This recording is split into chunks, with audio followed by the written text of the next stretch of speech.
ఒక మూర్ఖురాలు అంటే జ్ఞానం లేనటువంటి స్త్రీ ఏమడిగిందో ఒకసారి చూద్దాం. మత్తయి సువార్త 14:7-8 చదువుకుందాం. బాప్తిసం ఇచ్చి యోహాను తలను ఇక్కడ పల్లెలో పెట్టి నాకు అప్పగించమని అడిగాను. ఏం దొరకలేదన్నా యోహాను యొక్క తల అంటే ఎందుకు ఆమె బాప్తిసం ఇచ్చేటువంటి యోహాను తల దేవుడి చేత అభిషేకించబడినటువంటి వాని యొక్క తల ఎందుకు కోరుకున్నదో తెలుసా? ఆమె చేసినటువంటి దుష్కార్యమైనటువంటి క్రియను అతడు గర్తించినందుకు.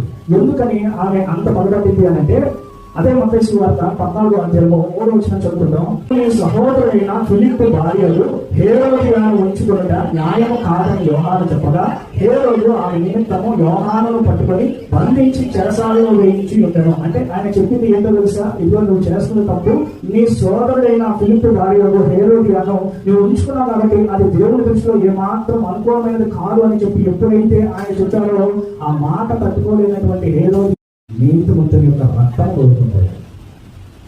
ఇది ఏమన్నా క్షేమమా? ఏమన్నా శ్రేష్టమైదా? కాబట్టి దేవుడు పెట్టారా? దేవుడిని మనం ఏమి అడగాలో అది అడగాలి. నిత్యం నిపుణం నీ సన్నిధిలో ఉండేటట్టుగా ఆశీర్వదించగా, నా బిడ్డలు నీ పరీక్షల్లో వాడబడినట్టుగా చెయ్యాలని చెప్పి అడగాలి.